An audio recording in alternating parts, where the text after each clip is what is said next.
Hi, everybody. This is Michaela Beyer, and I'm interviewing Mr. Timo Kaltio. Hi. And everybody, Timo Kaltio has a long career. He actually started as a roadie for Hanoi Rocks, and he later played with Nasty Suicide in his band Cheap and Nasty, and Andy McCoy and Nasty Suicide in Cherry Bombz. And he's also played with Izzy Stradlin during his solo career. He co-wrote the song Right Next Door to Hell on Guns N' Roses' Use Your Illusion album. And he played with Peckham Cowboys. He now plays with the Anita Chellamah band, and I thought it'll be fun to have him on. So thank you so much for coming on, Timo. Hey, thanks. Thank you. Thank you for having me on. Absolutely. And how do you pronounce your name, by the way? Am I pronouncing it correctly? Yeah, you are. I mean, yeah, call me anything. Just don't call me late for dinner. You know, it's like Timo. Some people say Timo, some say Timo, and whatever. In Finland, you would say Timo. Timo. Okay, cool. Yeah, right. But it's like Timo is like being called like, I mean, it's like so common name over there that if your name is Timo, you want to have a nickname. Okay. It's like a boring name. Well, it sounds wonderful from an American tongue. Just it is a really cool name to an American audience. Just I love that name. Yeah. But anyway, so let's start from the beginning. Where were you born and raised? Well, I was born on the Arctic Circle in Finnish Lapland. Okay. And by the age of like 5 or 6, I think just before I turned 6 or something, my whole family moved down south to Helsinki. Wow. It's like I spent my, like, when I was a little kid in Lapland. Mm-hmm. And then my youth really in Helsinki. But at the same time, while I was still a kid, mom and dad always, I mean, my whole family comes from Lapland. Okay. From Arctic Circle.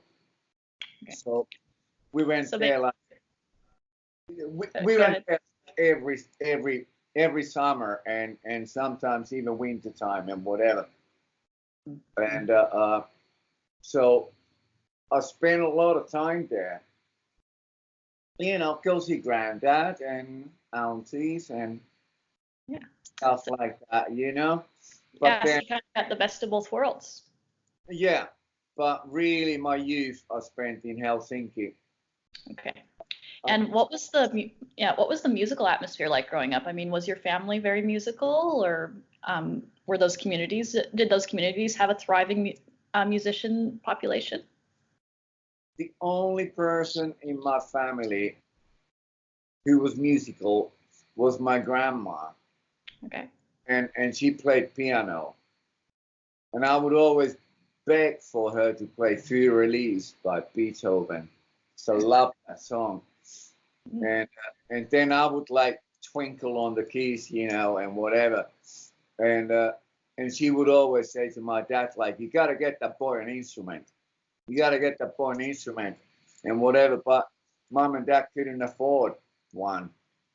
Okay. So it was only at the time when I was 15 years old and I got my first like summer job, you know, when I got school holidays and I got my first payday and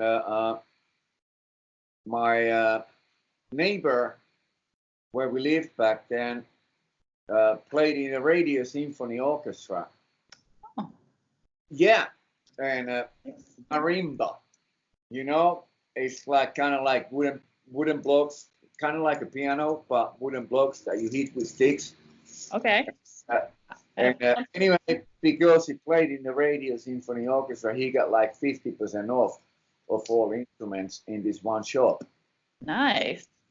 That'll do for me. Yeah. And it's like my work started at 11 o'clock in the morning, and 9 o'clock in the morning I was already there on the door, like sort of like, open the door. You know. Mm-hmm. I got back. Well, I had to take it back home and go straight to work. But I had been playing with friends before, but I didn't have my own guitar, couldn't afford one. And it was actually Mike Monroe to teach me most of the stuff. He was already amazing back then. Yeah, I was going to ask you about him. Did you meet him in Helsinki and then become friends with him there? Yeah, he went to. He was in the same school with me and my little brother. Mm-hmm. And he was in my little brother's class. Nice. And I was in his big brother's class. Like, I'm kind of curious what he was like at that age. Like, could you tell that he was already like this great showman and that he wanted to be a performer? Yeah, absolutely. He was already like sporting like long hair and like really into music. And we used to do like woodworks in school. Yeah. And some kids like built a guitar in the woodworks class. And yeah, honest. And gave it to Mike. And it was this hideous canary yellow. but hey, it worked. It's like, Yeah, and he's so good that he could probably make a great tune out of it. Yeah. But it's like, yeah, Mike was always from the start. But anyway, I got back home after the days of work, and I had my brand new guitar there, Mm-hmm. dying, and my dad's plonking on it, like, and he was playing his favorite song, which goes, no, I mean, dun, dun, dun, dun, dun, dun. No, I mean, dun, dun, dun, dun, no, hang on, no, I mean, no. Oh man. So you had to kind of wrestle it from him. And yeah, I grabbed the guitar from him and played him House of the Rising Sun. Of course, well, everyone, that's like the first song that everyone learns when you learn playing guitar or whatever. And that was just like, whoa, it's like you only got that guitar 9 o'clock this morning, And I'm like, yeah. So it's like, I was kind of musical, but I didn't have instruments. I didn't have anything, whenever I got near any instruments, like in my school music lessons, it's like, as soon as they let me near the piano or whatever, I was like tinkling away there. Uh-huh. The point when the teacher was like, Kaltio, out. Oh my goodness. But how did you get to deciding that you wanted to do it professionally? Like, did you have any other career choices in mind as you got older, or were you always or by the time you were a teenager, were you already kind of set on the idea of being a professional musician? No, I didn't. I didn't like purposely think that I'm going to be like a pro or anything like that. Okay. But I was in this bar in Helsinki, and there was this band called Problems. You must know Pelle Miljoona. Oh yeah. Yep. And I follow Andy McCoy on social media, and he posts a lot of stuff about it there. Yep, that was and Sammy Yaffa already in Pelmuna by that point? No, that was actually had been already and had left already. Oh, okay. Because that was Hanoi Rocks times, early Hanoi Rocks times. Okay. And I was in this bar, and the bass player from Problems came up to me and said like, hey, we need a guitar player in the band. You want to come and join in? Mm. I'm like, well, how do you know I play guitar? And they said like, well, you look like a guitar player. So I was like, okay. And I went to the rehearsal, and sure enough, like, got the job and started playing with that band. So I was like kind of like roading for Hanoi Rocks and playing for Problems. Okay. Same time. But I never had like a sort of strict goal in my head, like I am going to become a musician or whatever. Whereas, for example, Mike Monroe had that goal, and sure enough, he's well, not only huge in Finland, but pretty fucking good in worldwide. Sorry, can I swear in this? Of course. Yep, swear all you want. Just Okay. I don't censor people. I actually tried to post a picture of Andy McCoy and Angela Nicoletti McCoy, and Facebook tried to censor it. It was so lame. Like, did you see it on the Hanoi Rocks page? I have to say I don't really follow much of those. Okay, well, anyway, it was this gorgeous picture of Andy and Angela doesn't have a top on, and I posted it on the Hanoi Rocks page, and it's beautiful. Like, I thought it was going to be cool, and it got like 300 likes, and all of a sudden I get a notification from Facebook saying, you know, this violates our policy, we're taking it down, blah, blah, blah, and I had to cover her boobs, and I was rolling my eyes out of my head. It's like, really? You're... I know. Just... I don't get their policy. It's like, you know, it's all right to show like a male nipple on a, you know, a male can be topless. As soon as a female goes topless, you know, it's like, no, can't have that. You know, it's like, hello. I know, it's dumb. Sounds weird, but hey, there we go. Yeah. Alrighty, so back to better things. Being a roadie for Hanoi Rocks and playing in Problems. How long did that go on where you were able to do both? Actually, it went on to a point when Hanoi Rocks went to record an album in Toronto, 2 Steps from the Move. Mm-hmm. I mean, I did tours. I did like England tours and UK, like, and around the time like Back to Mystery City and all that, you know, when they had just recorded. It wasn't released yet, but it was just like in a tour bus on all the time, and I heard it probably like 700 times, you know, whatever. But great album, you know, so I don't mind. Yeah. But then eventually it's like Hanoi got a deal with CBS, and went to record in Canada. And it was actually Sammy Yaffa who said, like, Timo, you have to come with us. It's like, we need like someone there. Come on, you have to come with us. And I thought, like, okay, do I want to like tour around Finland with Problems, which I loved, and I loved the band and all the guys in the band and whatever, or would I want to go to like spend like 3 months in Toronto and 2.5 months in New York and then like back to Toronto and then like tour in Japan and like basically see the world. That was that the first time you would have the chance to go to America?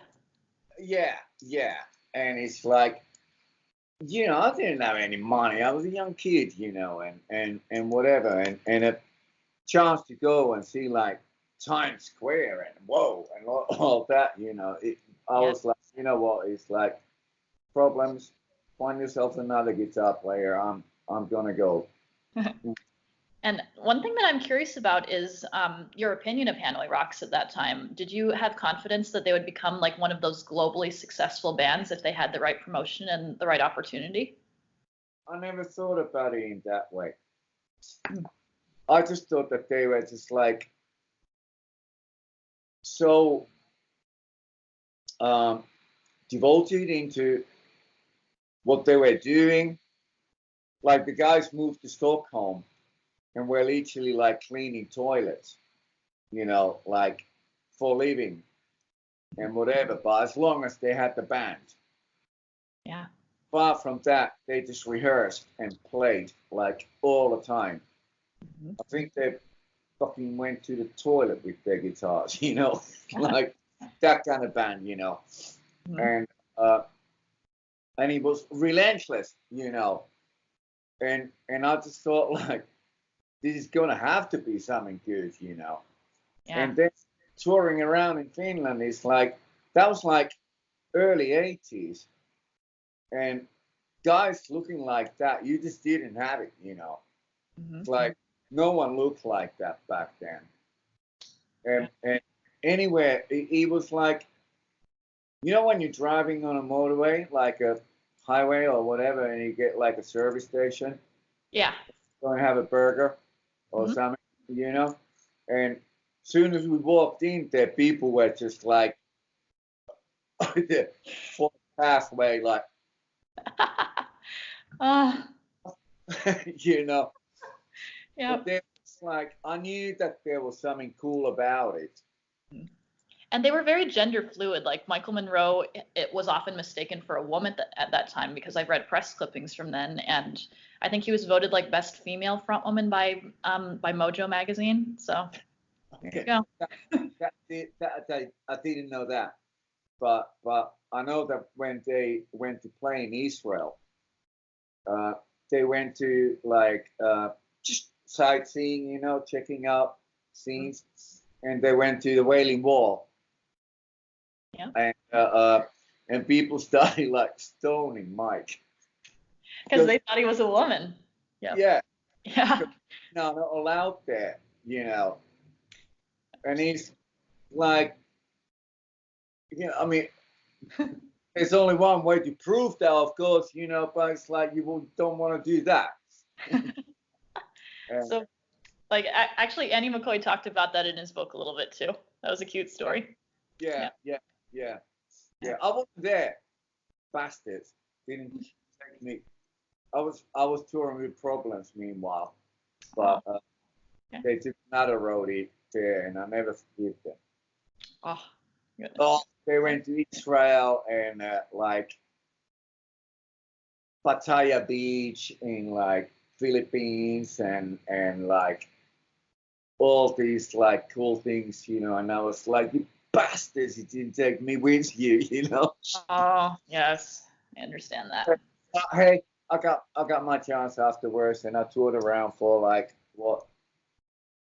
many years with them. So, and I'm sorry, go ahead. No. So it's like, you know, fine. I'll forgive them. Yeah. So at that time, did you think that in an objective way they were one of the better bands out there? Like, I know that was a time when Van Halen was still very popular, and I hate to throw this name out there, but Motley Crue was popular. I mean, what did you think that they were objectively one of the better rock bands on the scene? Absolutely. It's like, I mean, there wouldn't be any Motley Crue if it wasn't for Hanoi Rocks, because they openly admitted that it's like they completely copied Hanoi Rocks for their style and everything. You know, blonde singer and all the other guys, black hair and, you know, and whatever, but they just took it like over the top and whatever. Yeah. Van Halen, as much as I respect their, like, I mean, come on, Eddie Van Halen, amazing guitar player, gave me a thing complex, you know, like, I thought, like, what's the point of me playing guitar, you know, when there's guys like that, you know, and whatever, but at the same time, it's like, their music never hit me that much. But that's because I was more like, kind of like punk. And Hanoi were a lot more like punk, more like MC5 and Iggy and the Stooges, and, you know. Yeah, they were punk with the pop and glam flair to them. That's kind of how I see them. Yeah. Whereas, like, I mean, you know, I don't want to mock any bands, whatever, you know, but it's like Motley Crue, Poison, whatever, you know, it's like, they're just like, ooh, la, la, la, kind of sort of pop stuff, you know, and it didn't hit me, whereas Hanoi had like, I don't want to swear in your programs, but so if I... swear all you want. Mexican word, cojones. Okay. So, it just was like, and it's like, it was all completely unrehearsed. No one ever like thought like, I mean, I saw like Poison soundcheck, and the guys are like, well, it's like on this part, it's like you go this way and we both throw legs there, and then you go that way and we throw legs there, and I was like, you fucking what? And Hanoi was just like 5 guys who all wanted to just show off and just, but it's like there was a great chemistry in the band. Mm-hmm. Yep, I mean, Jeep Casino was great drummer, absolutely great drummer. But when Razzle came in, it like magnified it. And did you kind of see them really gelling again? Because I've heard a couple of the members of Hanoi Rocks say that the band was right on the verge of breaking up, but when Razzle came in, that was really something that gelled them together and rejuvenated them. I mean, was that your experience of it? I actually don't know about that. It's just like, because again, like Hanoi was in England, and I was playing with Problems. I was touring around Finland, and they got back, and I went to work as a roadie again. And Okay, so you weren't actually there when they met him and then brought him on. no. Okay. I mean, I know the story when Russell went to see them and just went like, I'm going to be your drummer. I'm going to break that guy's legs. Yeah, I've heard that story too. Yeah. Well, I mean, how much of it is true, I don't know. Whatever. But it's like they came back to Finland and I went to do another tour with them. And then he was just like, hey, we got a new drummer. Okay. And like I said, Jeep Casino was really, really good drummer. Really good musician in many ways, guitars and so on and whatever, but it's like when Razzle came in, it just kind of like gelled, Yep. It's like he just had that like, that Muppet Show drummer, the Animal. Yes. Yeah, I can't remember his name right now, but I know who you mean. Animal. Is it? Like, I think it's called Animal, whatever. But it's like Razzle had that, and he just like bashed everything, and it just really suited the whole thing. And yeah, but no, I never thought of it like, oh, these guys are gonna be superstars or anything like that. It was just like they play good music, they play great, and whatever, But on the hindsight now, thinking about it, it's like they could have been absolutely huge. Yeah, I mean, I'm kind of, I love Hanoi Rocks, and it's a bit of heartbreak to me that they're not as well remembered as some other bands from that era. And they kind of succeeded in being forefathers not just of the Sunset Strip sound, but also the grunge sound. There's a video of Alice in Chains playing Taxi Driver in one of their early club days, and just that they do a fantastic job of it too. I mean, the grunge bands loved Hanoi Rocks as well, and again, I wish they got more credit, and I wish that they had more of a moment in the sun too, but wasn't to be. Hanoi where it's like rough and snotty and fuck you kind of, you know? Yeah, I think that kind of a lot of the hair metal bands, their shows kind of are like Broadway shows. It's kind of like seeing a play, but in rock and roll form. You know what I mean? Yeah. I mean, you were talking before about how rehearsed Poison was, whereas Hanoi, it was much more of an attack, much more free. One thing that I'm curious about is when you were roadieing for Hanoi Rocks and you took care of Andy McCoy's guitars, like from what I gather, he would bring a lot of different ones with him on tour. Yeah, he did. And I mean, they were there were some guitars that were in a different tuning or whatever, but mostly they were just purely like different guitars have different sounds. Mm-hmm. And like, did he have a specific one that he wanted for each and every song, or would he kind of switch a couple out to see what it sounded like, or what was he like? kind of depended on if he broke a string, then he just picked whatever, But there weren't any like sort of specific for specific songs or whatever, But he would, or in a way there was, because it's like he would just like point and say like, give me that, and I'm like, okay, and I'll check it out. And he's, yeah, fine, go, there you are. But yeah, it's like, I had like a case size of like double bed full of guitars, Yeah. I'd have like 14, 16, something like that guitars every night to take care of. And then consequently, it's like on tours that we did, it's like if there were two, like say dressing rooms or backstage areas or whatever, then one was for the band and one was for me and the guitars. That's cute. There were so many guitars, and of course back then it's like we had like deals with like rotor sound strings, So it's like every night, just like cut the strings off and put new ones on there.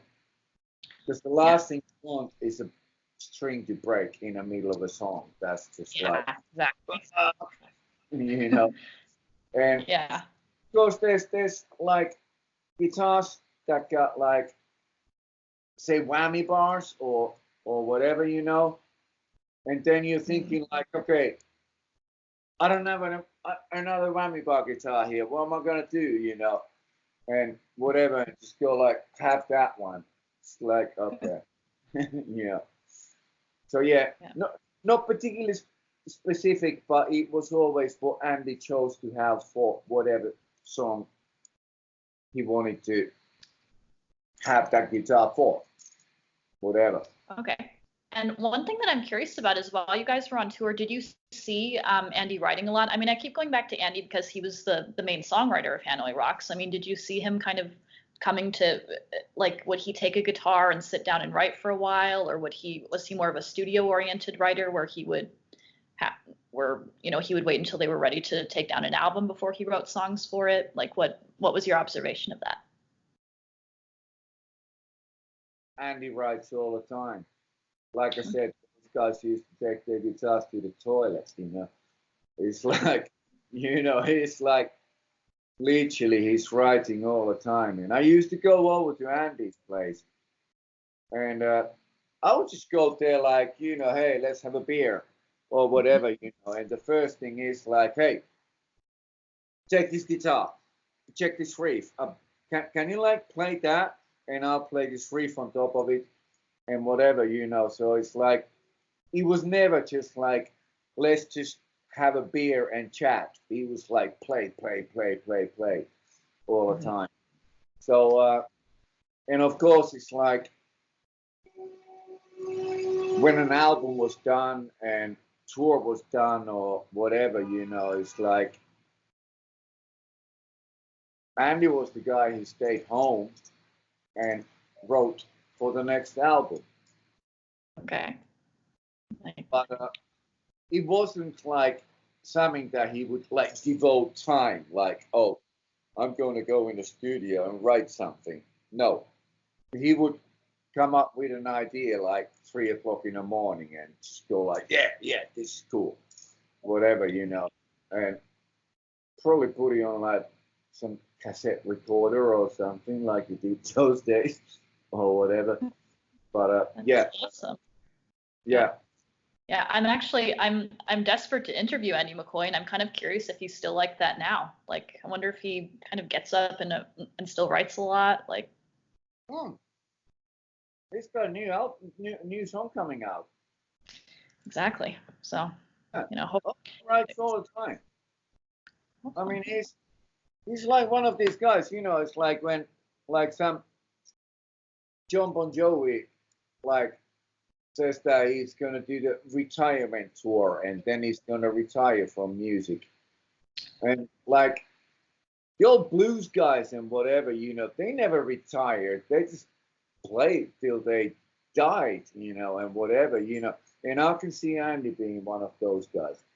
Yeah, like it kind of sounds like it's a part of him. He doesn't consider it a career as much as other people do. I mean, I don't know Jon Bon Jovi, but maybe he considers that more of a career and he barely writes in his own time, but it's his life, and he was lucky enough to make a career out of it. Mm-hmm. Well, it would be amazing if he hadn't, but yeah. So yeah, I mean, he's writing all the time. And how about you? I mean, are you kind of like that as well, where something will strike you at a random moment and you're compelled to write it down, or? Yeah, I am. Oh yeah. Is I just come up with an idea, and I mean, nowadays I use computers, but back the old days I used cassette, 4-track or whatever. And I could come up with an idea 2 o'clock in the morning and just hey. Yeah. I mean, I know guys who have dictaphones next to their bed if they come up with an idea. I'm not that obsessive with it. But if I come up with an idea, I kind of walk home don't disturb me. Do do.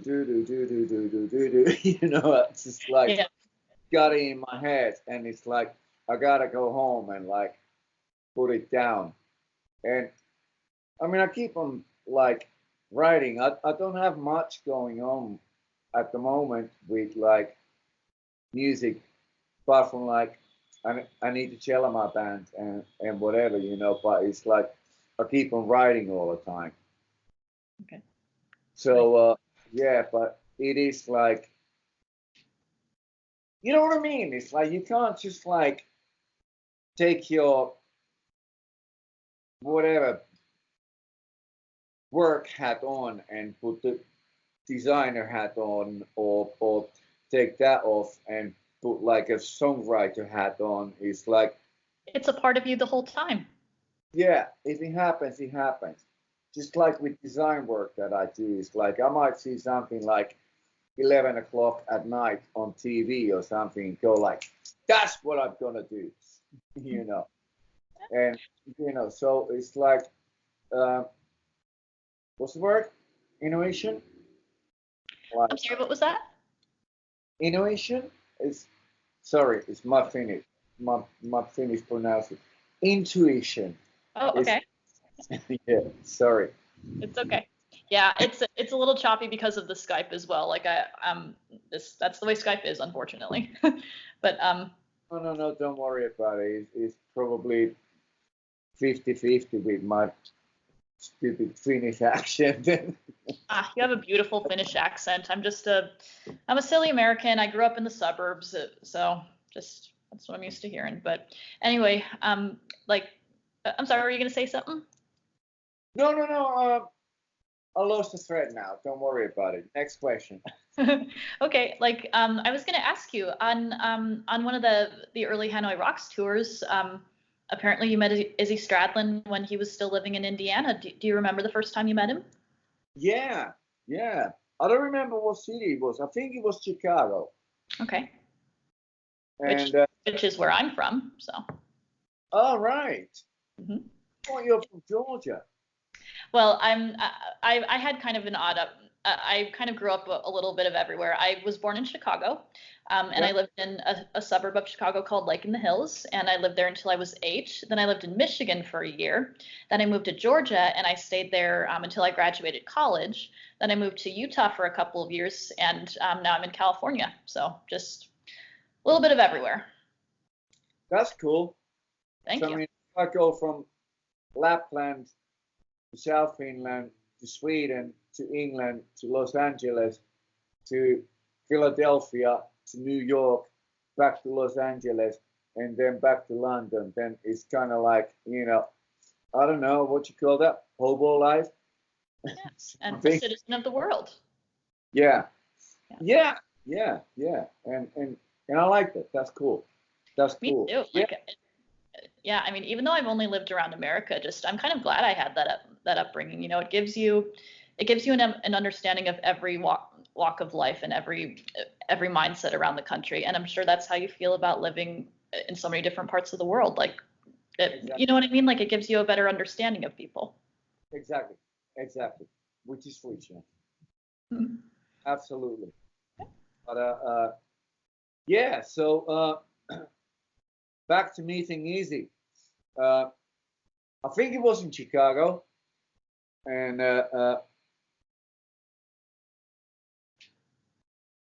let me think. No, it wasn't. Whatever gig it was, but it was whatever, Okay. I mean, Izzy lived back then in Lafayette, where he's from, Mm-hmm. and he'd taken a Greyhound over there. And again, there was like 2 rooms, so one for the band and one for me with the guitars. Yeah. And I get to the room with the guitars. They got, like those stage panels that they like built like an extension on the stage. Yes, I've seen those. And they have those piled up, like next to the leaning against the wall. Uh-huh.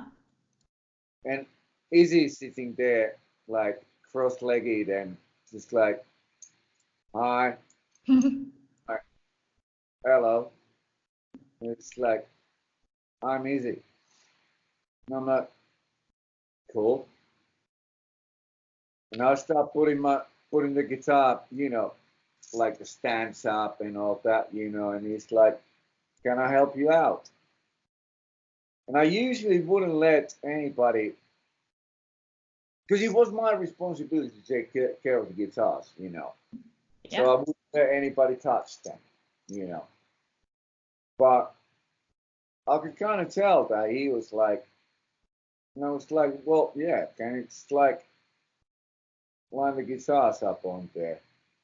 And I could see right away that he's a guitar player. He knows how to handle them, Mm-hmm.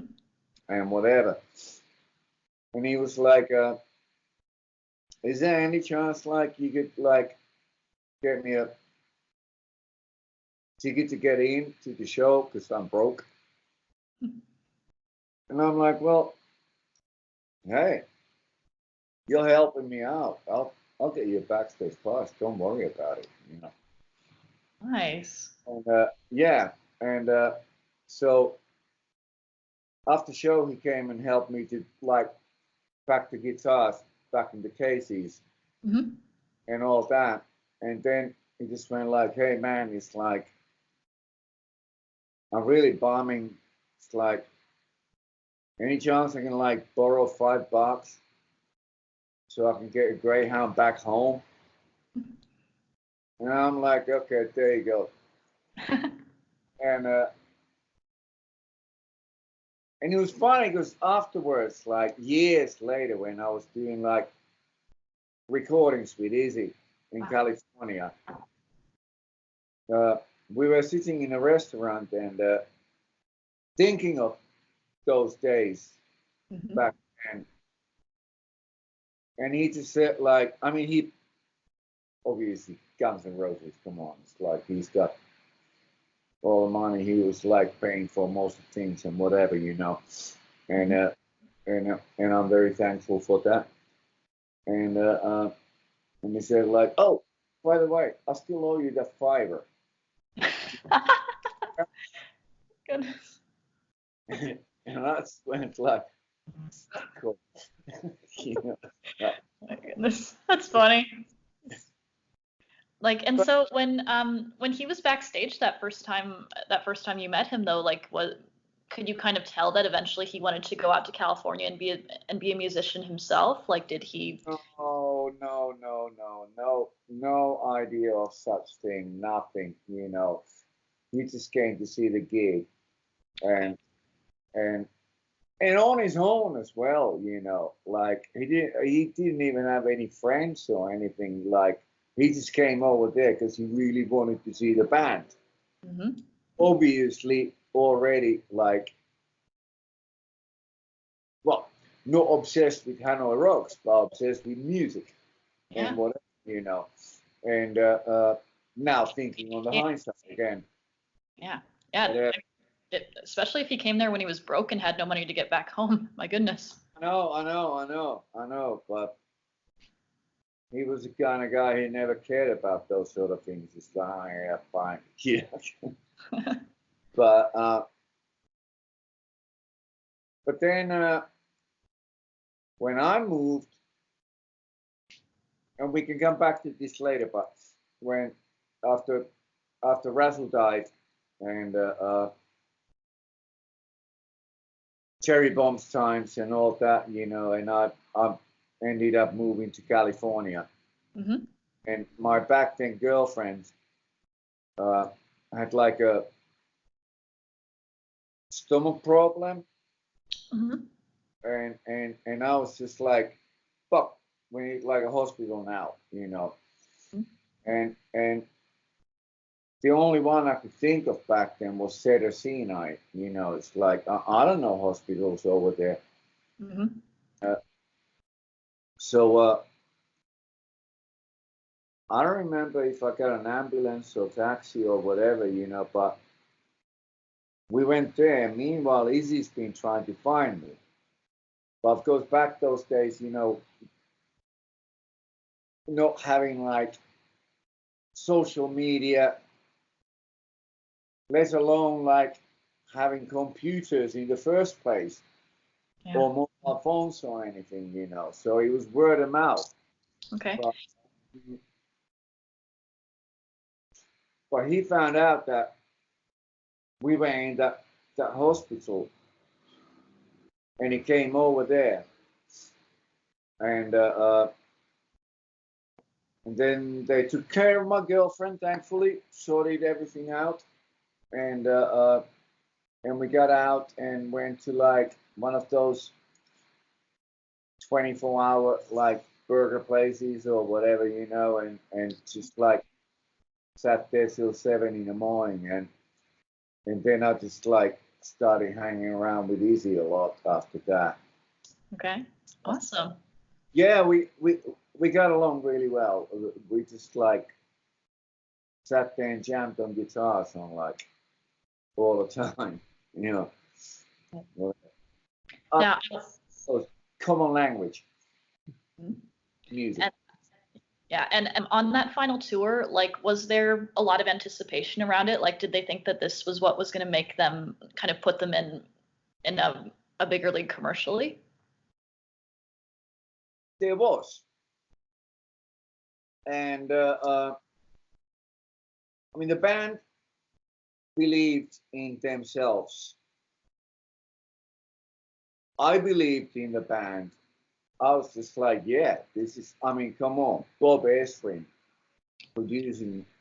I'm in a studio with like Jack Bruce and Ian Hunter, and I'm just there like little me, like, would you want a cup of coffee? Whatever, you know. And I was just like, fuck me, this is gonna be good. Yeah, I've been in situations like that around here too. Just it's kind of intimidating when all these people that you admire are around you. You know? Yeah. Yeah. And of course, no one like introduces themselves as like, you know, this girl, hi, I'm Jack, I'm Ian, and whatever. But you go like, Jack, you're motherfucking Jack Bruce. whatever, you know. It's like, whoa. And it's like, and the producer of like the first 4 Kiss albums, Alice Cooper albums, Pink Floyd, The Wall, and whatever, you know, is sitting there, and I literally was like, okay, can I make you a coffee? Whatever, you know. And but yeah, it.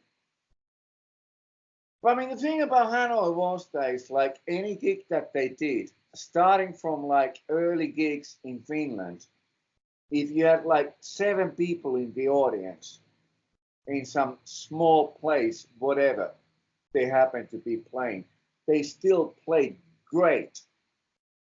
They were amazing. And that's the way they played every gig that they ever played.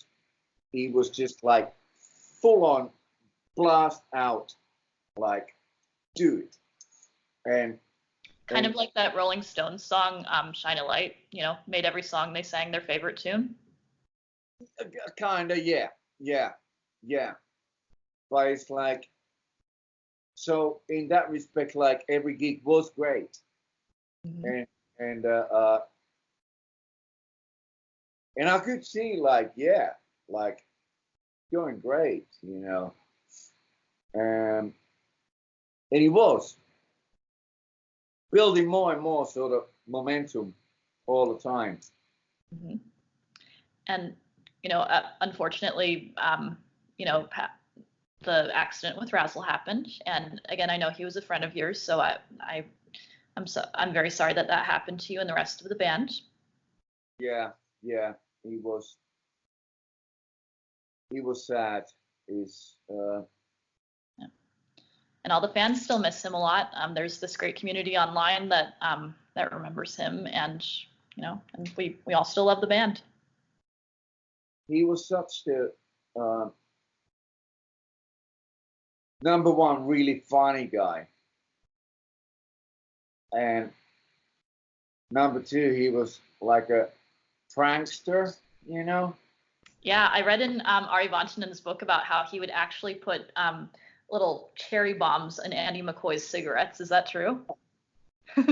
Yeah, he'd like do all sorts of things. But I mean, everyone did, you know. I remember one time when we were flying, I think we were flying to Japan or something, and Russell was like passed out on the seat, snoring with his mouth open. And back those days, you could smoke in the airplanes. Yeah. And the guys poured an ashtray in his mouth. Oh my goodness. So everyone was a prankster, but there was this one time when at a gig, I think it was somewhere in America, when Russell got a little bit drunk, and he got like a fire extinguisher and sprayed it everywhere in the like dressing room, guitar room, stroke, dressing room, whatever. And it was, you know, it's not like foam, it's more like kind of this white dust. And I'm like, hey, it's like, I gotta clean all these fucking 16 guitars. He's my goodness. You know, I'm starting spraying more, you know, and I'm like, well, if I can swear in your program, then you can swear all you want. Fucking cunt. And the following day, when when Hannah was doing a sound check, and I was just on the floor. It's like, you know, when they're doing a sound check, they're, what am I gonna do? You know, everything's sorted out already and whatever, you know. And Russell stopped playing. So of course, if the drummer stops playing, the whole band stops. Like, what's going on? Russell picks up the mic and says like, Timo, I'm really sorry about last night. And I was like, you bastard. You bastard. Aw. What can you say to something like that, you know? But you know what I mean? It's like he was a funny, prankster, but he had a good heart. very good heart. Yeah, yeah. What were you gonna say? So no, it's just like I'm like kind of building a character of Russell there. Like I would need 3 more hours to really build a character of him, but it's like really nice guy and whatever. And the accident in LA was like a bomber. He was just horrible. Yeah, I bet. I was in a hotel and I didn't know what was going on. I didn't go to the party where they went, and I'm just hanging there. It's like everyone comes back, like head down and whatever, you know, and then I heard the news, and it was just like, well, you can imagine, devastating. Let's move on to Cherry Bombz. Like, what are your memories of that band being formed? Well, what it was when Hanoi like finally broke up. It's like, as you probably know, it's like Mike Monroe agreed to do the final tour in Poland, Mm-hmm. and then we were in the studio. I don't remember what we were recording there, but Andy was talking to our manager, Seppo, Mm-hmm. back then, and I'm sitting in front of them both, just having a cup of coffee, like, yeah, whatever, you know. And Andy says like, well, we get like Anita on vocals, and then maybe we could, and okay, I'll try to reenact. And he's talking to Seppo, so like, and maybe we could ask Timo to come and play bass.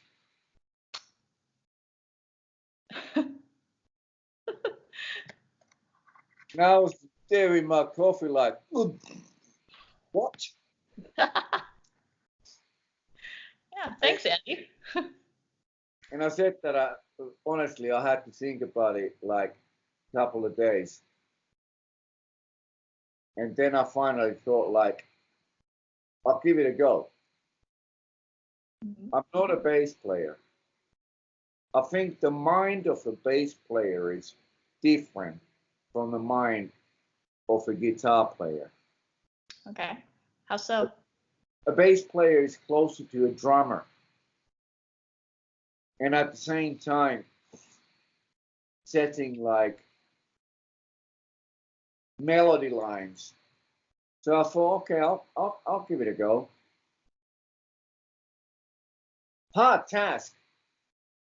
It's almost like stepping into Sammy Yaffa's shoes. Mm-hmm. Like, hang on a second. It's like, whoa. And but So it was a little intimidating for you at first. sure it was.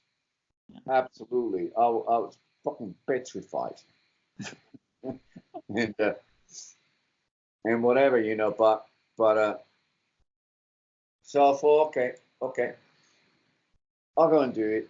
And I did those like couple of tours in Finland and whatever, you know. But my heart was always in playing guitar. Mm-hmm. And I know your next question is going to be about like Johnny Thunders at the same time. And so I'll jump onto that. Okay. Because I was playing guitar with Johnny Thunders at the same time. Mm-hmm. And now, was that intimidating as well, or was that more? Did that feel more natural since you're more of a guitar player than a bass player? Okay. No. Playing with Johnny was almost easy.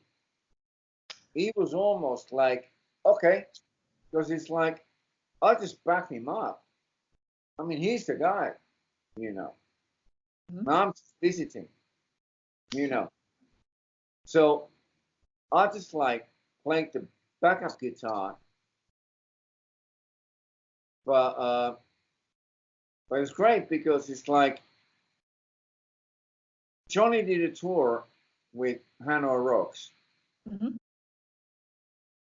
We became like friends, you know. We used to like sit this. Johnny had this drink of like 2 parts of Bailey's and 1 part of cognac. My goodness. Did he perform after drinking that? After how many of those? Come on, we're talking Johnny Thunders. Yeah, he could. And we used to sit there and drink those cocktails. And you gotta like mix it right way around as well, because it's like if you put the cognac in first and then the cream liquor, it curdles. Okay. You gotta put the cream liquor in first and then the cognac and mix it, and then it won't curdle. Okay. If I ever want to get hammered, now I know what to do. Well, it's not that strong, you know. It's like, you know, sort of liquor strength, like, I don't know, 20%, something like that, you know. It's like sip it slowly, All right. you'll be fine. But whatever, we used to like during the sound check, we used to sit there and just drink that together and whatever, and then I got a call from him saying like, hey, it's like I need a guitar player.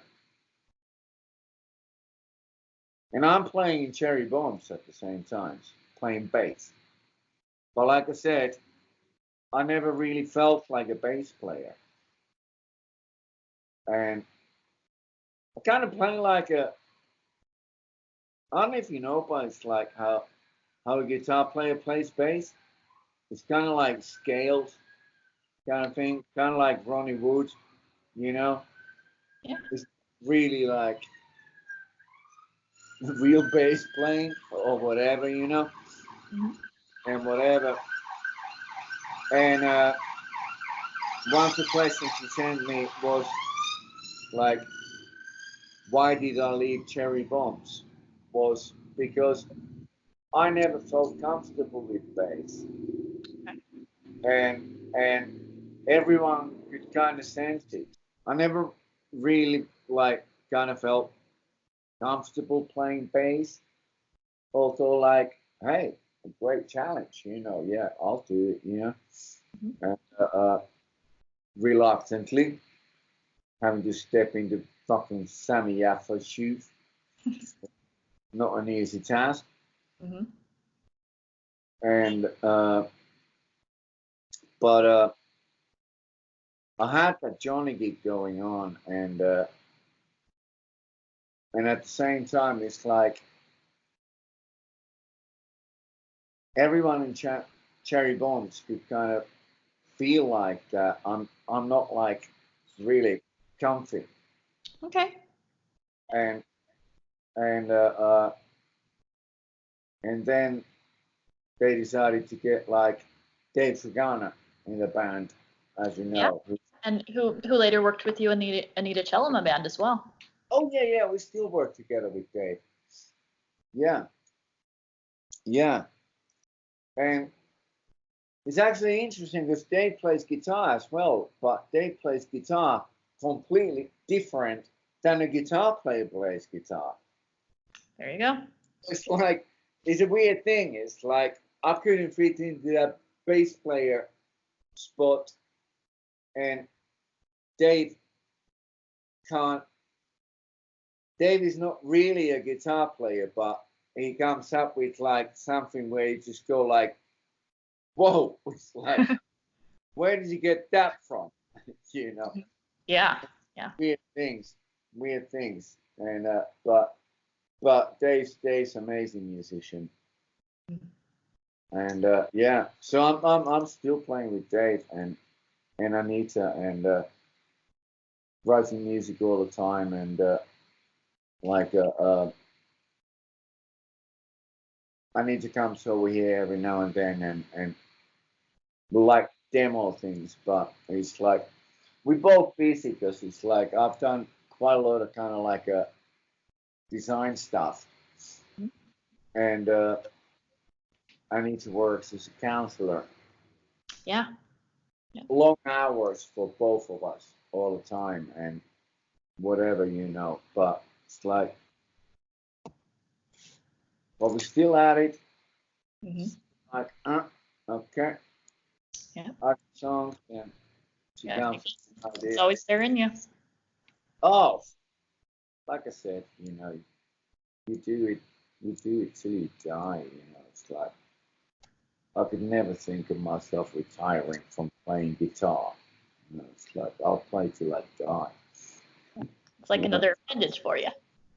Well, it's I don't care if I was in Alaska in a log cabin, you know, and no one would ever hear me. I would still play the guitar.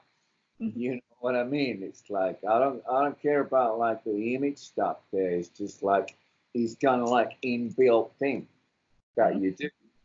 I do know what you mean. I mean, I have things set up like that with myself as well. So Cool. Yeah. Alrighty, so right around that time, you became a father, and I'm kind of wondering what that was like for you. I mean, you were a creative, and the way you made your living was by playing guitar and being a musician. Like, what was it like fitting a young family into that?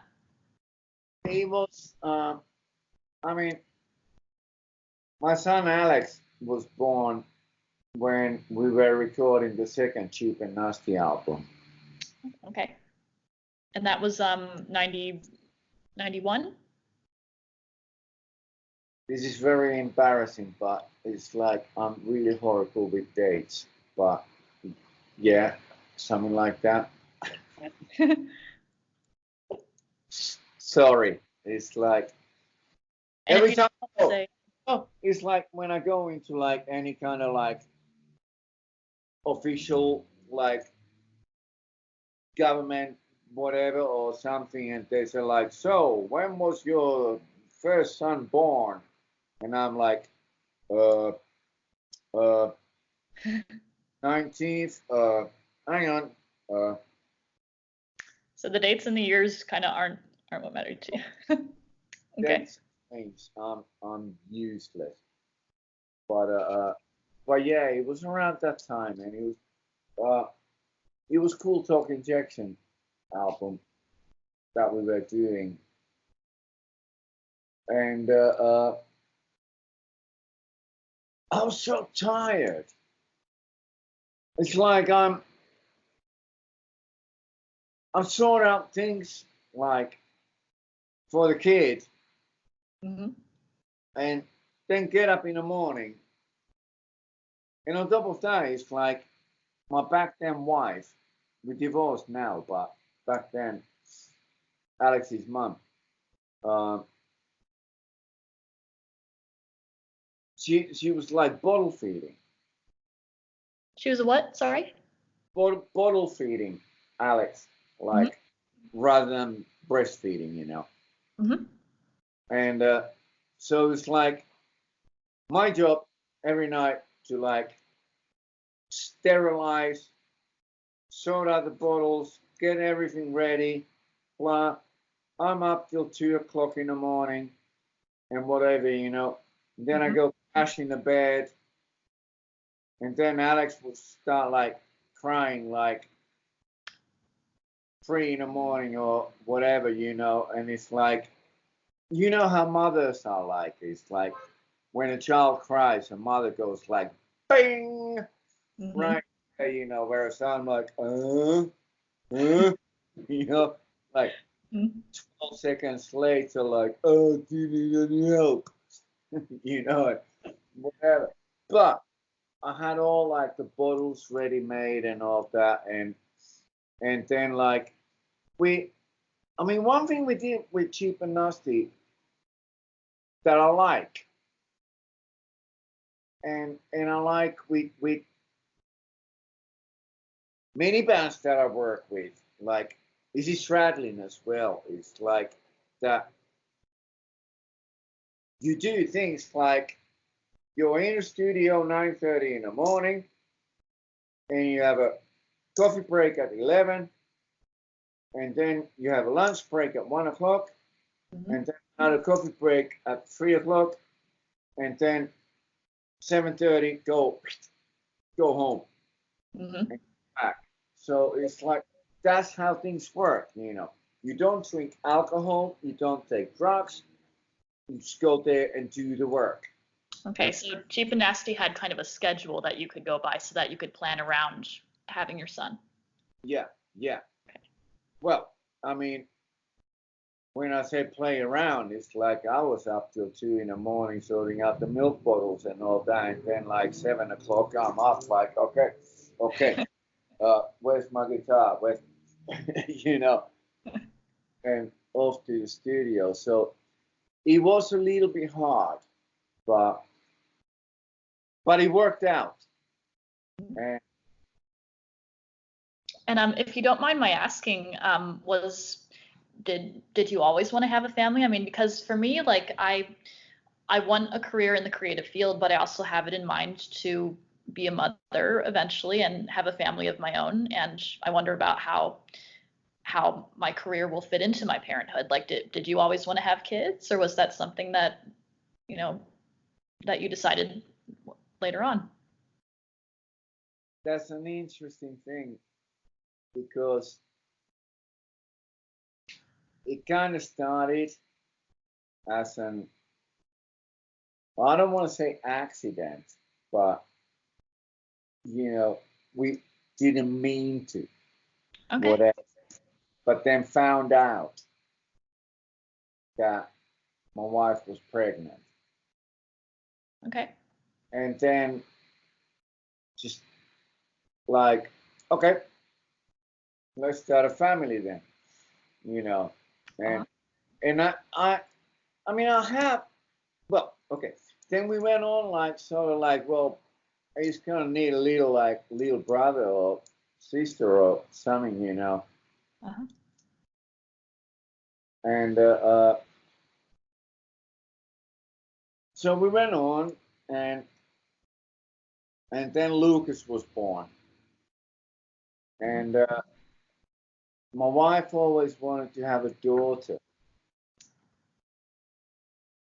So we have 2 boys, but no daughter. So we like, okay, let's make a daughter. And sure enough, you have a daughter. I don't know how exactly I adjust the buttons for that, but whatever. But it's like, so anyway, we got a daughter, and all 3 kids were like cesarean sections. My goodness. Oh God, yeah. I know. It's like I will never in my life underestimate women's capabilities of, like, you know, if I get a cut on my arm or something like that, it's like, so fucking what, you know. I've seen worse, you know. Yeah. Whatever. But it's like so Kaya was born, and the nurses handed her over to me, and I pulled the towels over and go like, darling, we have a daughter. And she goes like, are you sure? Are you sure? I'm pretty fucking sure. is adorable. I love that story. Yeah, but yeah. And as you know now, I'm a granddad. Oh, she melts my heart. Aw. And it's another feeling again when you hold your granddaughter in your arms. And like, I'm not like being what's the word, like selfish or anything like that, whatever, you know. But it's like when you look at your granddaughter and you just go like, this is my genes passed on to this little girl. You know, it's just like wow. It's more wow than ooh yeah. You know, Yeah. cool. But yeah, but it was hard. It was hard when Alex was born, and I was touring, and like in the studio and whatever. I mean, you know, I'm sure it is difficult for any person who's in like any kind of job. You know, I don't care if you're a builder or whatever, bricklayer or something. You know, but it's like if you're working like 8 hour day and travel on the top and whatever. You know, it's like I used to come home and it's like I never saw my kids. You know, they've been in bed by the time I get home. And by the time I get up, it's like they still sleeping, you know. Yeah. So it's hard for whatever. And over here in UK, situation is so that like, and I think the same in America. I'm not sure. What I read is that childcare is difficult and expensive. It really is. In America, it's horrible. I mean, a lot of people of my generation and the incoming generation are not having children basically because they can't afford it. I mean, childcare is a lot more expensive than even rent now. So I know it's it was a situation for us. Alex is now 26, but back then it's like there was no point for my wife to go to work okay. because the childcare would have cost more than what she would earn from the work. Okay. So Yeah. why, Why not stay with the children? Yeah. why don't you just stay home and take care of the kids and I'll get the money, whatever. So it was like difficult, whatever.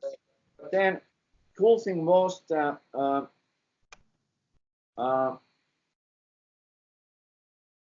we got a break with Cheap and Nasty. And we went like recording anything or we went touring. We got like, I don't know, about 3 months break of like nothing Okay. ever. So I had 3 months just like stay with Alex like every day. I took him to like London Zoo every day, all the museums in London, everywhere, like every day. It sounds All, like you loved it. yeah. And at the same time, I spoke Finnish to him. Really? Yes, I Awesome. was adamant. I was adamant about that. Mm-hmm. And now he can go over to Finland and he can manage just fine.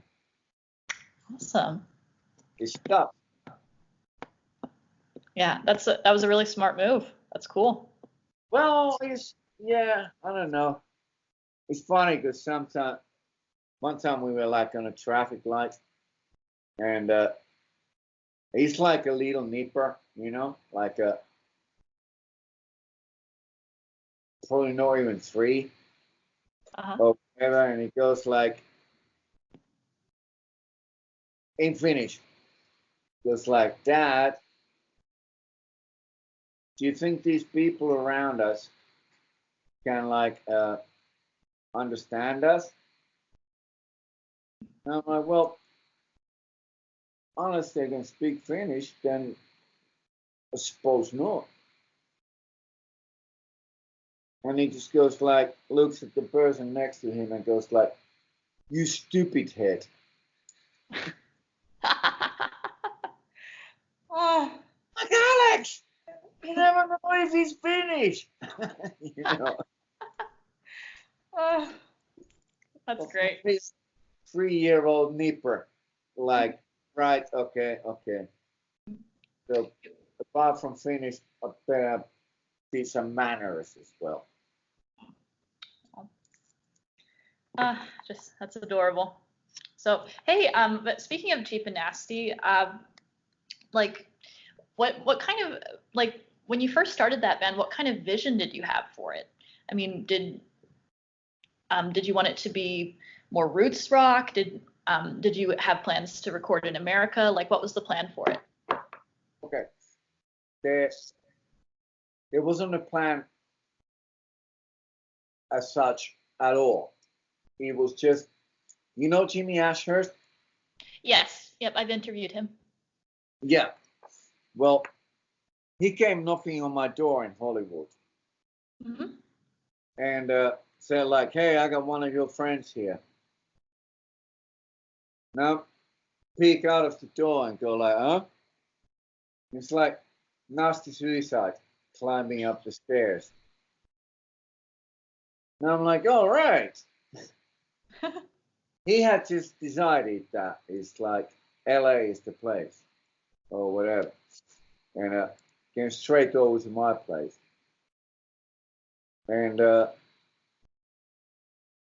when I said there was no plan, it literally means like Nasty came over to my place and said that I'm going to start a band here and you're going to be my guitar player.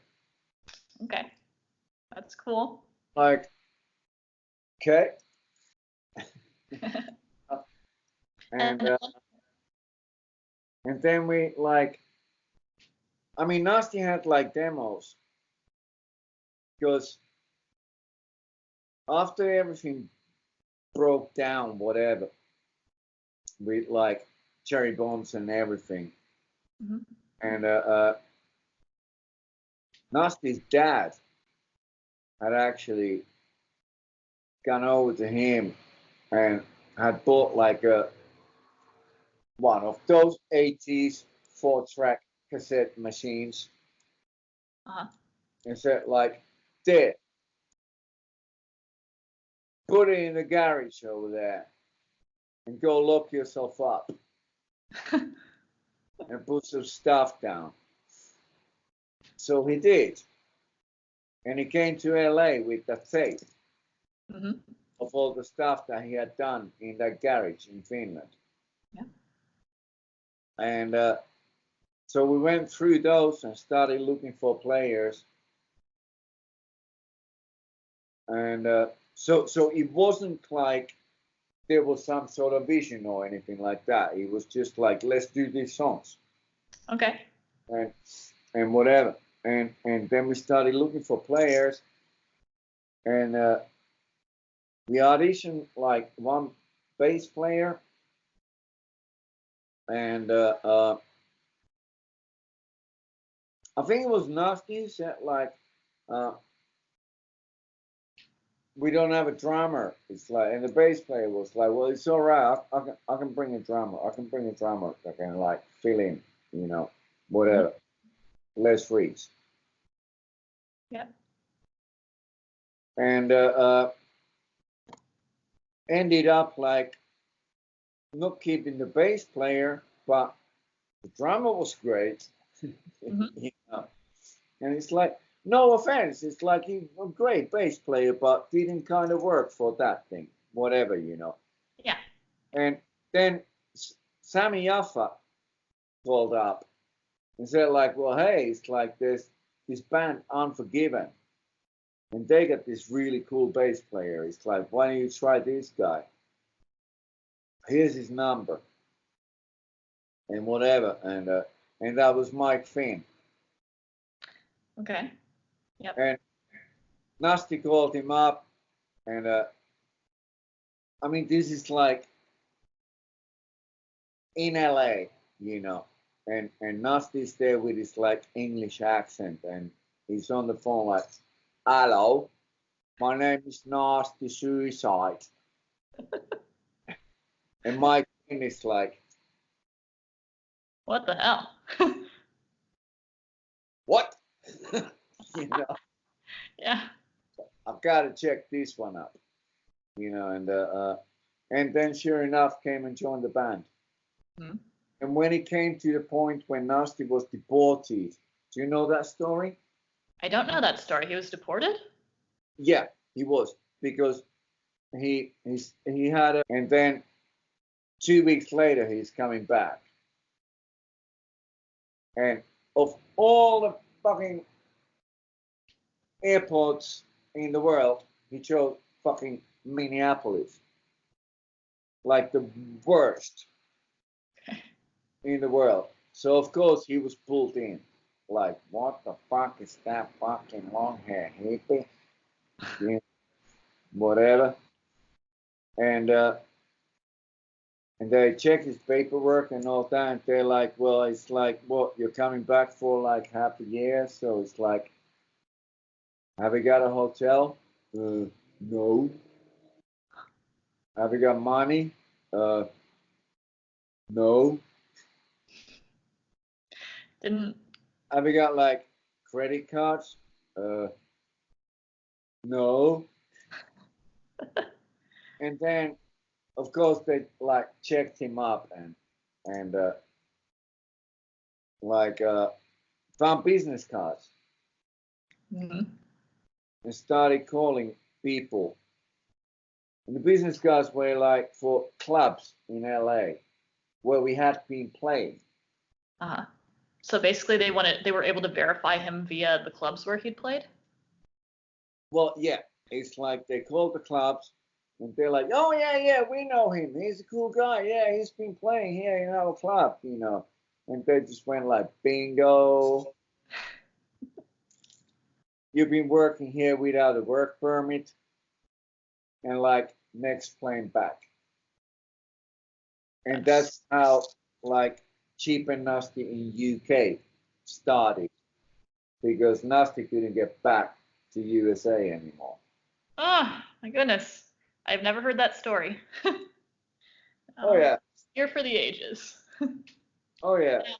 Yeah. It was just like, right, okay. But it's like we got well, Nasty got a development deal with China Records, which, you know what deal means? It's like, it means that you go and record a demo, and if the record company is happy with the demo, then they sign you on. So it's kind of like probation, like if we like your music, then we'll sign you. Yes, but at Okay. the same time, you get a bonus on that, being that if they don't sign you, you get to keep the tape. Okay. So then you got like some material to look for other deals or whatever, you know. That's It nice. is. So it's kind of like free studio time, you know. Put Yeah. your songs down, and then Nasty said that he wanted to like do this uh, recording for China Records, and needed like all of us to get over to London, Hmm. but Mike Finn didn't want to go. He's as American as fucking apple pie, you know. Yeah. And so he was like, no, guys, I'm going. So Les and I came over. And I was only going to come over just to do the demo and then come back to LA, but then ended up staying here, Yeah. getting married and having 3 children and now a grandchild. Yeah. Whatever, you know. Hey, I love England. I think that's really cool that you've gotten to spend so much time there. Oh, I'm getting so bored with this. I don't know. London is a cool city, but it's like got nothing to offer for me anymore. I feel like whatever, but that's a different matter. Okay. Like I don't really know what the music scene is like there right now, so I can't speak to that. It's dying. It's like all the clubs are dying, all the shops are dying. There's guitar shops are dying, music clubs are dying. It's same here in LA. It's really it's horrible and it's depressing, but I don't really know how to I don't know how to change it. I mean, it sucks for LA too. What can you do? Yeah, I mean, so many people find their music on YouTube now. I mean, that's the primary place where people get music, so clubs are not as popular. And I don't know if this applies to Britain, but in the case of America, people my age and kind of 18 to 35 have so little money that they don't go out as much. I mean, we don't participate in the economy the way that people our age in the 1980s and 90s did. So that's a big part of the reason why clubs are not able to sustain themselves, excuse me. And again, it's horrible, and the only way I know how to fix it is by getting people out of the economic hole. So for Cheap and Nasty, one thing that I'm curious about is even though there wasn't really a grand plan going into it, it went from 1990 to 1994 from what my research indicates, and that was right around the time when grunge broke. I'm wondering if you guys had any difficulty finding success in America, particularly when the Seattle scene had taken over so much. I mean, you had the association with Hanoi Rocks and with kind of the Sunset Strip sound. So was that a barrier in getting Cheap and Nasty the kind of success that you wanted? I don't know if it ever was a barrier or anything like that, because we kind of like really didn't care. Okay. It was like, I mean, we do what we do. And I saw a lot of bands that used to like wear like all leather gear and like fancy and fly and whatever, and then the next fucking photo shoot, they come up with like these checkered shirts, lumberjacks. It's like, yeah, this is the latest cool grunge thing. And it's like, but we were like, well, fuck that shit, It's like, we are what we are, Don't like, don't like. Yeah. And we managed to like pull through. And we got quite okay success here in UK. Never toured in America, which is a shame. And I don't know how much success we would have had in America because of like the new fashion of like lumberjack shirts and whatever. I'm kind of curious about what you thought of that era. Like, did you like Nirvana or Alice in Chains or Hole or any of them? Fuck yeah, dude. Nirvana is a great band.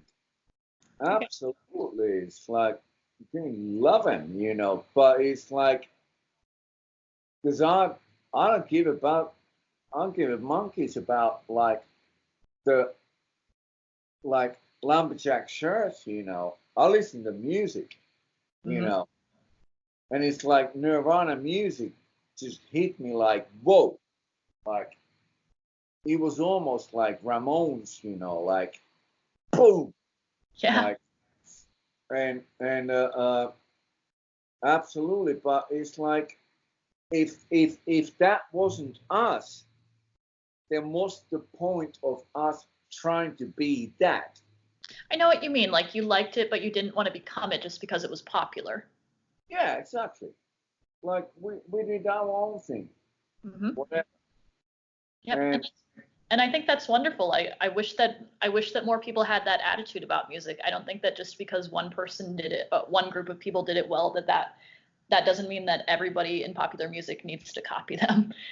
Oh, So. yeah. But I mean, come on, it's like that's kind of been like my attitude in life all my life, you know. I mean, look at me. Do I look like a 59-year-old person? You know, it's like I'm me. I'm me, and that's it. Take it or leave it. I don't care. Good. Yeah, I think that's a wonderful attitude. So. Good. Thank you.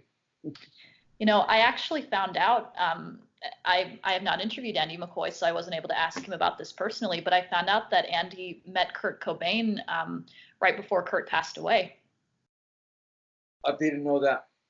Yeah, like I'm dying to ask him about it. I'd love to know what they talked about because they're kind of two sides of the coin to me because Andy McCoy is basically a guitar prodigy and one of those great guitarists of our time, and Kurt Cobain was a 4-chord master. I mean, wonderful songwriter, but not the most technically gifted guitar player, if you know what I mean. Yeah. But you know what it is? It's like a band is always a team, and the weakest link in the chain will break the team.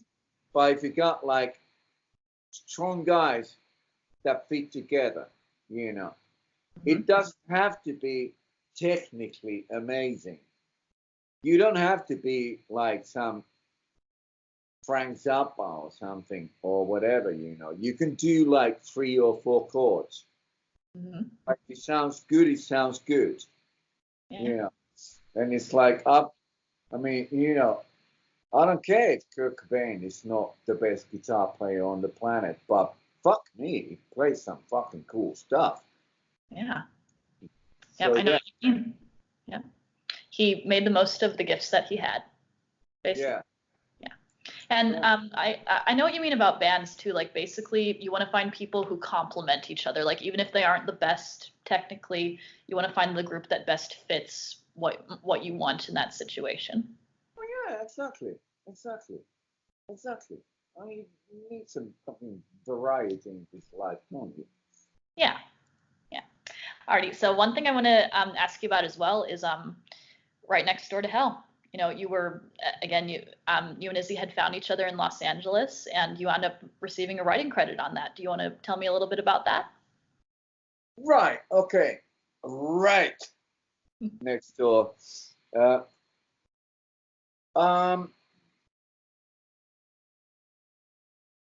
didn't really have like a band going on at that point, but from I was jamming with this band called Stronzo, which is Italian and means a piece of shit.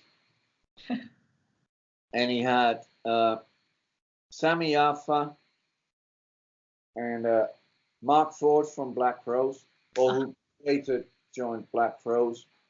Craig Rose, who later joined Lenny Kravitz.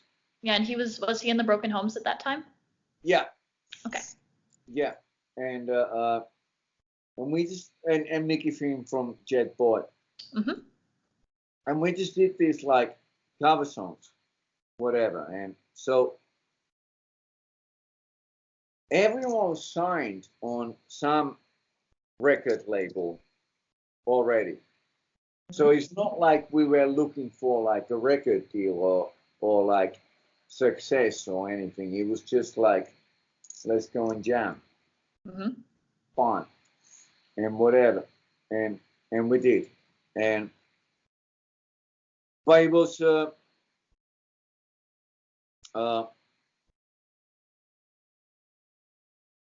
it was not like we'd have like tours or anything like that. It was basically like just a jam band.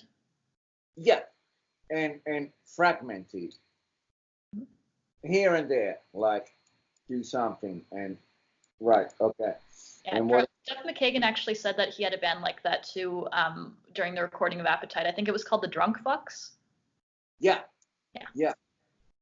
And we had a band called Loud Ones where Izzy was playing guitar. Awesome. That actually kind of like became Stronzo.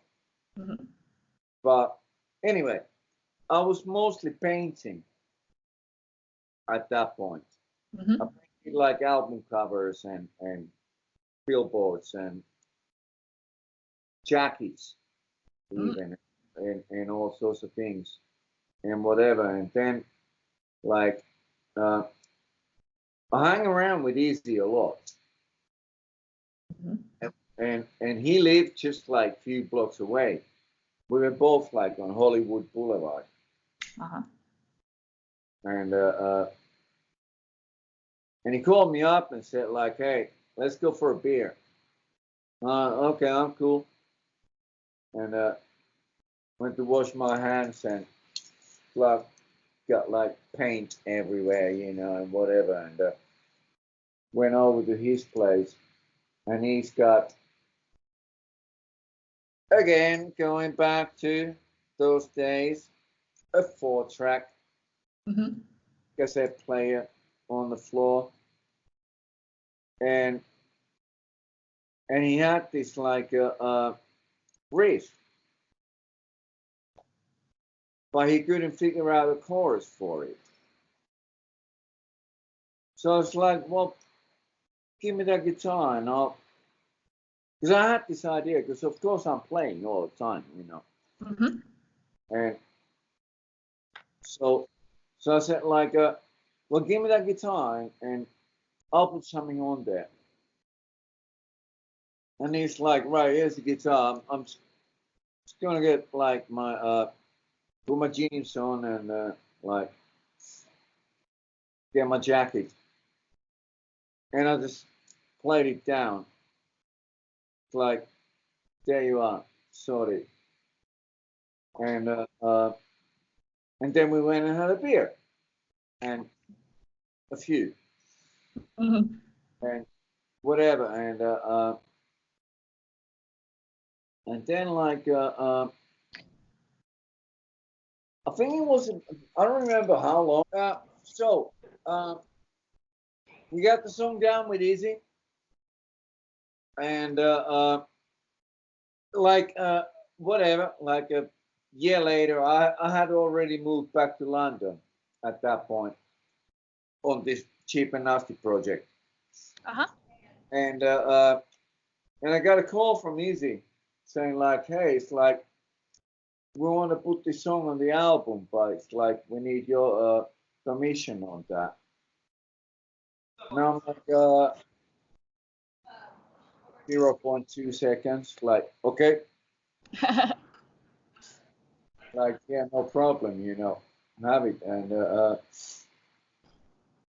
And it was called Mark So Simple back then.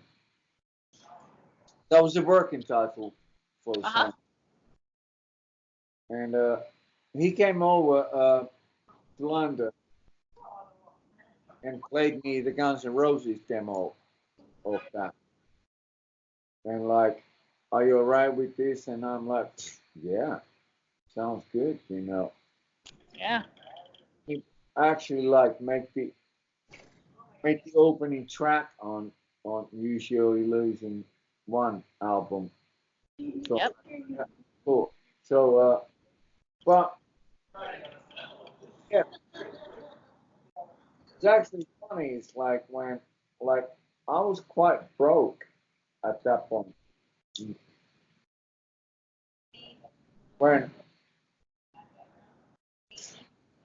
like first royalties came in. Mm-hmm. And I was in a shop. Because it's like my first Alex was quite big boy. Uh-huh. And my wife back then was quite small. Mm-hmm. And we had like a mini car. No station. Little. Yeah. And she like struck back and Alex on there and all that. And I'm looking at that and going like, that, no. That's no good. It's like we get a bigger car. We got to get a 4-door car. Uh-huh. And we we go to a car shop, and honestly, we like struggling with money, and we look at this like, okay, there's a Nissan Micra, 1.1 liter, like tiny tin can, you know. And we like, do you think we can afford it? Like, oh, fuck it, let's buy it, you know. And it's like, okay, fine, you know. And we sort out everything. And the salesman goes like, well, I need a confirmation from your employer. I'm like, you what? Like, what fucking employer? Cheap and nasty? So I called my manager, Tommy T. And I said, like, Tommy, do your trick, do something here, you know, and whatever. And pass the phone over. Yeah. As a matter of fact, back those days, you passed the phone because it was like you didn't have mobile phones. The salesman passed me the phone and goes like, everything is okay. Your manager wants to have a word. And I'm like, pick up the phone and just go like, Tommy, what the fuck did you say? So cool. What? Yeah. And he's like, don't worry. Your first Guns N' Roses royalties have come in. And you have XXX amount of money on your bank account. And I was just like, I mean, just like buy 3 of those cars or whatever, you know. Yep. That's really cool. Yeah, it was. But yeah, I mean, you know, and it's like, obviously the money coming from that song is like descending all the time. It's like, you know, you get your royalties like every half a year. You were able to get the gold record for that as well, right? Platinum. Nice.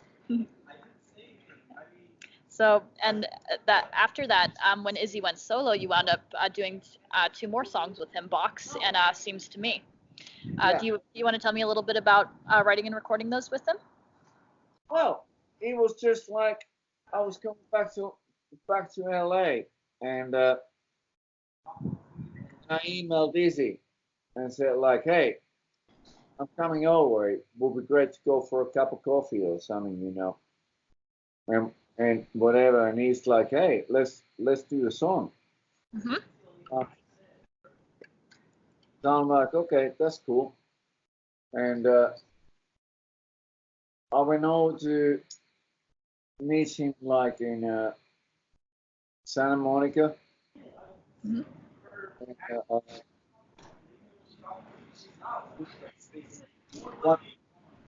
well, we wrote those songs together.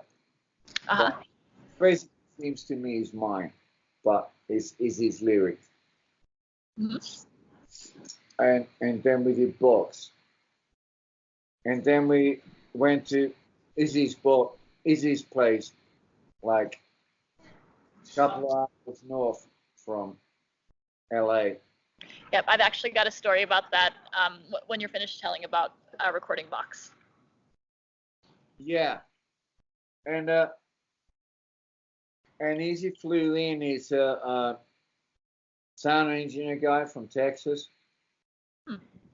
And we just did it in the living room. Like, boom, done. Awesome. Yeah, it is, because it's like, you know, it's quite opposite to like what's going on with like some bands nowadays that like want to have like heavy sound and bum and whatever, you know. Is Yeah. This was just like, hey, there. Yeah. And like, I'm kind of curious what you thought of Guns N' Roses losing Izzy when they did. Like, did you think that kind of was going to tear apart the fabric of that band? I mean, he was basically their main songwriter, and he left. Like, were you were you kind of impressed with him for having done that at such a huge moment of success for that band? And what did you think? Well, it was his choice. He didn't want to do it anymore. And all I can do is like respect that. It's, you know, yeah, he wrote like a lot of cool songs. Did you sense that the originals were not going to stay together for very long? I never sensed anything like that. No. It's I don't know. It's like they they were just like, you know what we were talking earlier about, like what is a band, what's a made up band, and whatever, you know. It's like they had the chemistry, and whatever, and I just felt like, wow. It's like I just felt like this is probably going to be like something big, because so I was in the studio when they were doing Appetite, and it's kind of funny. It's like, because Slash wants to do his guitars on his own with just the sound engineer in there. Uh-huh. So we all standing outside having a cigarette. Like, okay, fine. Yeah. It's like, but he's got a fucking 100 Marshall amp so loud that you can hear it a mile away, and it's like, what's the difference, you know? Might as well be in a studio room or whatever, you know. But yeah, yeah, I did get a vibe back then that this is gonna be something like we can do it. yeah. It became the top-selling debut album of all time. So.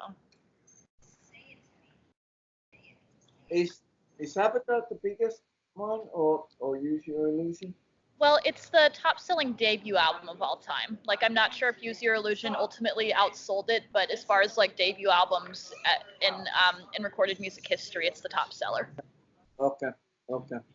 After that, you wound up playing with the Peckham Cowboys. Yeah, that was an interesting thing. This guy sent me the CD of the album, Uh-huh. the first album, and I was just like, fuck, why am I not in this band? Whatever. You know, it's like, because he's got such kind of like a Tom Waits and like weird punk vibe about it. And then the guitar player Dale messaged me, said like, hey, it's like we need a guitar player for a couple of gigs, and apparently he had been really scared to message me, like, oh my god, this is like Timo, and it's like, yeah, wow, and whatever, you know. But he sent me a message, and I was like, yeah, I'll come and join in. Mm-hmm. And comparing to their earlier guitar player, Darryl Bath, who is, in my humble opinion, much better guitar player than I am. Amazing guy. But he plays kind of like subtle. where I went in there and I blasted out my amp and just like played really sort of like don't want to like emulate the word dirt from Motley Crue or anything like that, but I play dirt, like real dirt, you know. It all went all right, like recording and all that and whatever, but after a little while, it's like it just ended up like there was like not much going on and like wanting me to organize things, and I'm like, well, I ain't gonna organize anything, you know. I play guitar, you know. I'm not an organizer, whatever. And so I kind of left it like, you know, let me know when you need me. Let me know when, whatever. Um, and that kind of never came up. And again, I don't want to talk anything bad about anybody or whatever, you know, but there were, should we say, problems. Okay. Well, that happens. So. Well, exactly, yeah. And unfortunately, because everyone in that band, again, were like so talented and great and whatever, you know. And it was a shame that it like broke in that kind of way. But it's like I kind of like whatever. It's like my age or whatever, you know. It's like I don't have time for that kind of thing anymore. It's like I just want to get like something good going on and or not or not, you know. All right. So after that, you wound up playing with the Anita Chellamah band, with Anita Chellamah again. Yes. I saw Anita every now and then when I was living in North London. Mm-hmm. But they weren't like much sort of like social media or whatever going on. And but then like Anita got in touch with me a few years later. Mm-hmm. I don't remember whatever social media it was, but saying like, hey, it would be great to like try to do some songs together and whatever. And it was like, yeah, cool. We got that. And she played me some of her old demos that were like what she had done already before like Cherry Bombz times. Mm-hmm. And some of those are picked up like, yeah, why don't we do this? And whatever. Then we started like writing songs together. It's funny because it's like Anita goes taking her dog for a walk. Uh-huh. Harley, who actually made an appearance on my interview with her. Right. But she's got like this mobile phone, you know, and she's walking on the street like 11 o'clock at night or whatever, you know. It's like, you don't want to make a racket or anything like that, you know. So she's walking there and going like,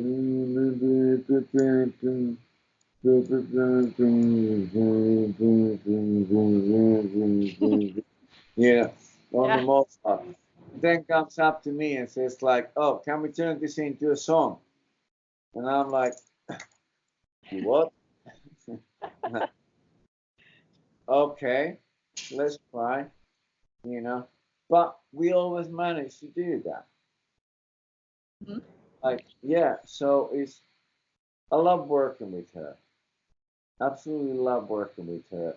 And at the same time, again, like what I was saying earlier, like when, like with Cheap and Nasty and easy and whatever. It's like 9 to 5 job, basically.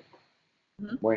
And that's what it is with Anita as well. It's like no bullshit. It's like we'll have a cup of tea or coffee and biscuits and like no alcohol and just do the job, you know. Yeah.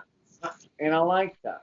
I like that. It's like, I mean, you know, I've been clean of drugs for so. I mean, I never was like a drug addict or anything like that, you know. Uh-huh. But it's like years and years ago already, I gave up. Like, I'll have a glass of red wine with my dinner, you know. It's like, apart from that, it's like when it comes to work, it's like, yeah, give me a cup of coffee. Let's go. Yep. And like, do you kind of like having that vibe in the studio now? I mean, I know that it's such a huge change from when you were working with Johnny Thunders and. As a matter of fact, you know what? Funny thing is that when I was working with Johnny Thunders in studios, it's like there wasn't any alcohol or drugs around. Really? But at gigs, okay, there's like, do you know that song "So Alone"? Yes. Yeah. Well, Johnny always like wrote the song list, like set list, and he always put like "So Alone" somewhere in the middle. Uh-huh. And then he left me like a 15-minute solo on that. So he could go backstage and get refreshed. My goodness. Gosh, that's a memory. Like for the future, like what do you have planned? Like, do you think you might form another band or work with Anita more? Like, what's in the cards for you?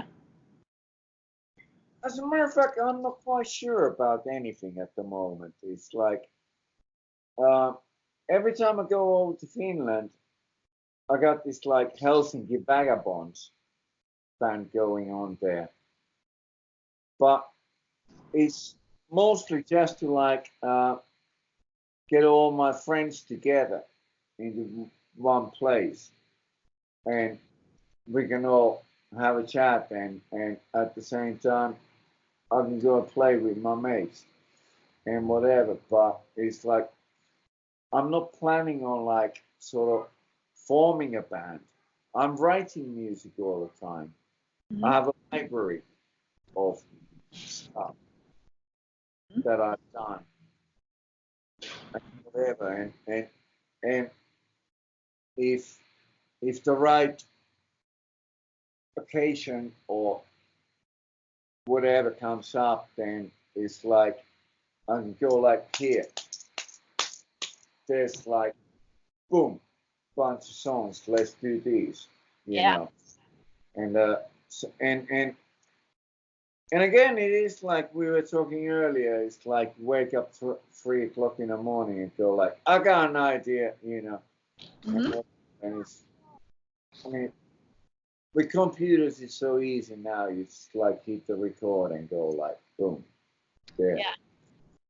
So, but no, no sort of serious plans for the future. See how it goes. Okay. And as far as design, I'm kind of wondering what you're doing right now as well. I mean, like were you always painting and drawing throughout the years, or is that something that you did more vociferously in recent years? I've been drawing and since I remember, literally like I was like 3 or 4 Mm-hmm. or whatever. And my mom's got like school books where I've done drawings on like every page and whatever, you know, and she's saving them. And I've I've always done that. I used to do like Hanoi Rocks fanzine and a couple of other bands like Smack and whatever in Finland fanzines. And I've always been doing that. And I got like drawing books on my table right now where like I might get an idea while I'm watching TV or something and like I've always done that. I've always drawn and painted. That's like embedded as much as like playing guitar or trying to make some sort of music in me.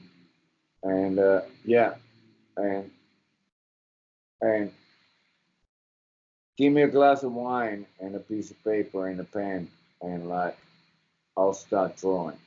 Yeah, it's just me. Awesome.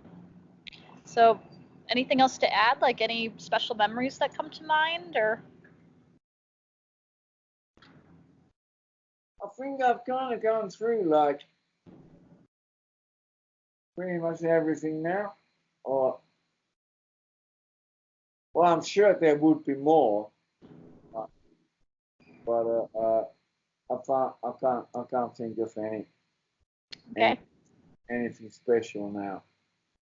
So remember there was like an accident where like Gilbert Clark broke his hand. Yes. Yeah. And that was when Izzy came off the Juju Hounds tour and played with Guns N' Roses again for a couple of gigs. Yeah.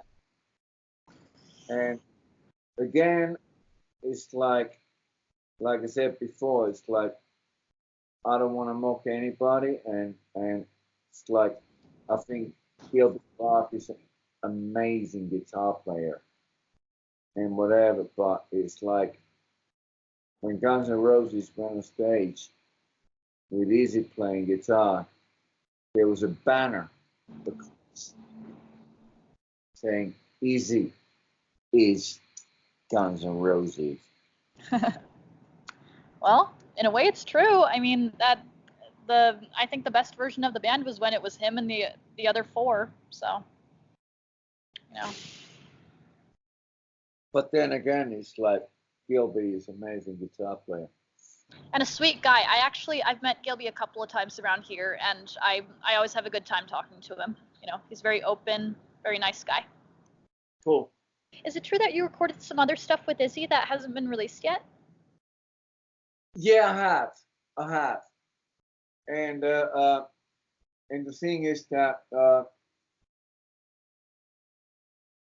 it's like for whatever reason, it's like Izzy doesn't want to release those things, and consequently, of course, I can't release those because I can't do anything like that without his permission. Mm-hmm. So yeah, there's some stuff. I played some of it to my friends, but I can't make it public.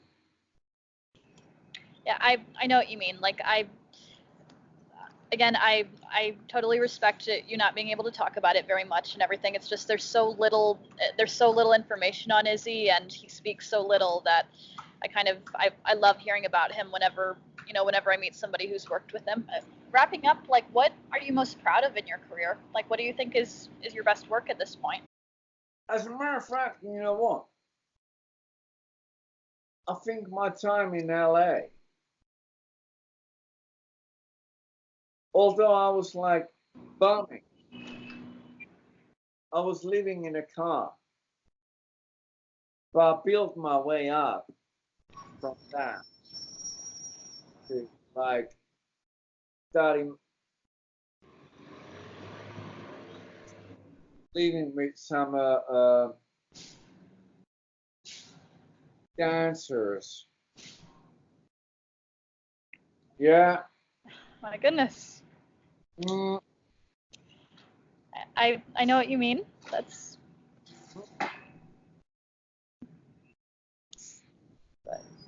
mind you, I never got involved. But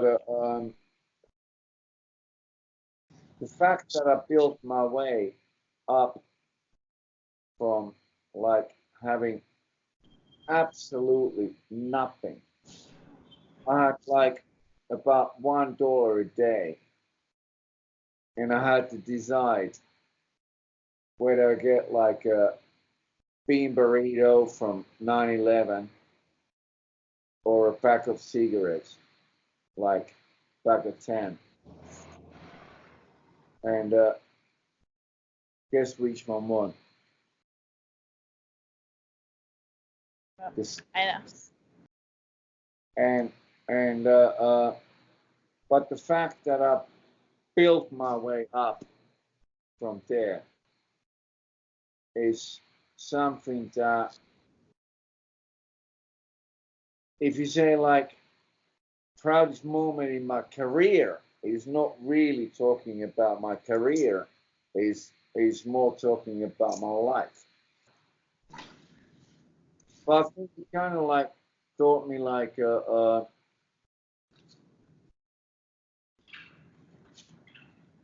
don't know what the correct word for that is, but it's like kind of like fight, you know? It's Yeah. like that Tom Petty song. It's like I won't back down.